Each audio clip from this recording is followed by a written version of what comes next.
Ya halo, saya hanya sebagai tarot reader, bukan zodiac reader, oke?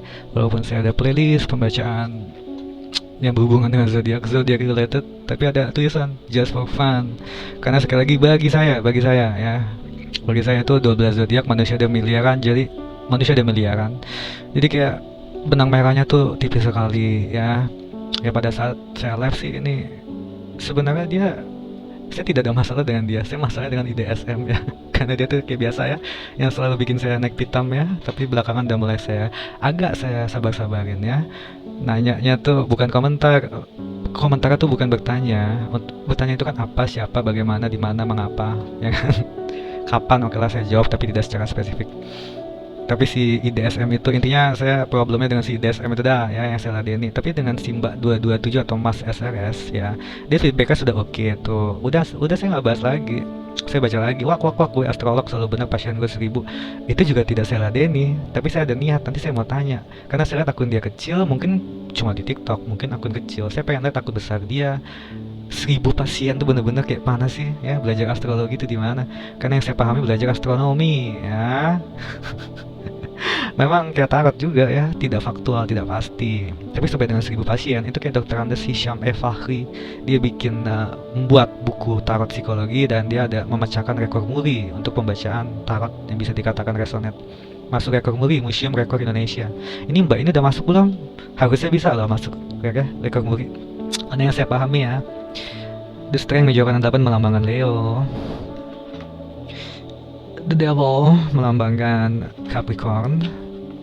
The Hermit melambangkan Virgo, The Star melambangkan Aquarius, The Temperance melambangkan Sagittarius, The Emperor melambangkan Aries, The Justice melambangkan Libra, The Moon melambangkan Pisces, The Chariot melambangkan Cancer, The Lovers melambangkan Gemini, The Hierophant melambangkan Taurus, dan The Death melambangkan Scorpio. Tapi itu kayak gimana ya? Sebentar, ini saya mesti baca juga sebentar ya. Kayak relevansinya tuh tipis sekali gitu loh. Oke lah ya. Kalau dalam soal kecocokan, elemen udara itu Gemini, Libra, dan juga Aquarius. Lalu tanah itu Capricorn, Taurus, iya Capricorn, Taurus, dan Virgo. Kalau elemen air itu Pisces, Cancer, Scorpio. Elemen api ya Aries, Sagittarius, dan juga Leo. Oke, kalau udara tadi udah benar ya, Gemini, Aquarius, Libra. Yang saya pahami ya, air cocok dengan air cocok dengan tanah. Api cocok dengan api cocok dengan angin, dan angin juga cocok dengan angin juga cocok dengan api. Paham nggak? Jadi sesama elemen sebenarnya cocok. Dan kalau elemen air cocok dengan tanah. Kalau api cocok dengan angin, api juga cocok dengan api cocok dengan angin cocok dengan angin cocok dengan api. Tapi itu tidak selalu sama dengan tarot, tidak selalu. Apalagi 12 zodiak manusia ada miliaran. Kalau ada resonatnya dalam astrolog bagus, tapi sampai dengan 1000 bagus tuh bisa dimaklumi ya, kayak tarot aja lah, ada resonat ada enggaknya. Tapi sampai dengan 1000 ya bener semua. Tolong dong kak, aku pengen lihat ya, dan kenapa aku diblok akun utamaku, padahal tadi kita nggak ada masalah loh, bisa dicek di live analytic. Tadi sih cuma 2,5 jam bisa kecek lah ya. Saya tidak ada bicara apapun mengenai kakak, mengenai pengakuan kakak ini. Memang ini saya buat konten, akhirnya saya mau belajar, mau mempertanyakan ya. Dan soal elemen itu yang cocok, itu hanya cocok dan cocok ya. Cocok atau tidak, jodoh dipisahkan oleh maut. Oke, karena ada aja teman saya Pisces ya, cewek, sorry, teman saya yang cewek itu dia Leo, oke. Suaminya Pisces. Iya, sampai dengan saat ini anak kedua, walaupun banyak berantem, damai lagi, oke. Padahal berbeda sekali air dengan api. Sorry, iya benar, air dan api berbeda sekali. Jadi nggak selalu gitu loh. Tapi jadi makanya kalau sampai dengan 1000 itu udah kayak ini loh. Penelitian dari soal HIV ya, kalau sudah tidak terdeteksi tidak menularkan, itu memang percobaan sampai dengan puluhan ribu pasangan ya, yang satu HIV yang satu enggak, suami istri yang suaminya kena istrinya enggak, atau sebaliknya, atau pasangan yang sejenis. Itu kalau sudah tidak terdeteksi, sudah minum antiretroviral ya, itu mereka benar-benar analis tuh di eksperimen gitu ya, udah dibiarkan mereka berhubungan karena memang udah pasangan ya. Ya kalau di luar negeri kan pasangannya sejenis sudah nggak masalah ya.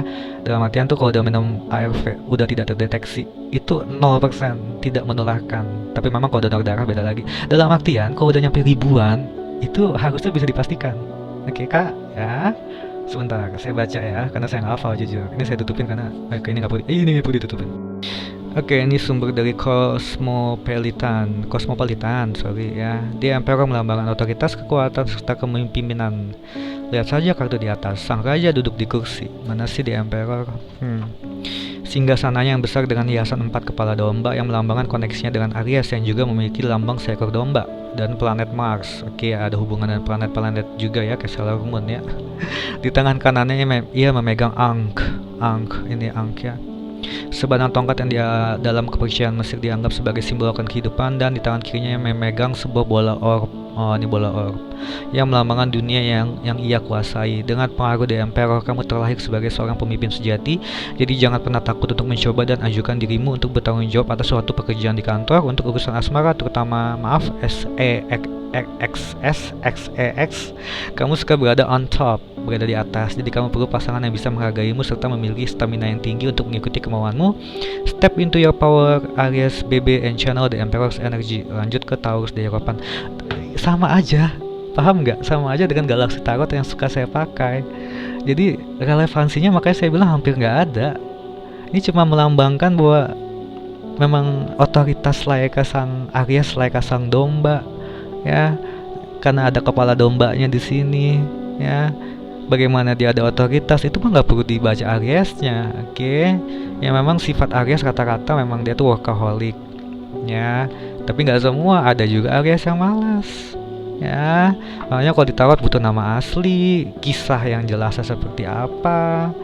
Kalau bukan via live, bahkan nama asli bin atau binti siapa. Bin itu kalau kamu cowok, bapak kamu nama siapa. Binti itu kalau kamu cewek, nama bapak kamu siapa, walaupun sudah almarhum disebutkan.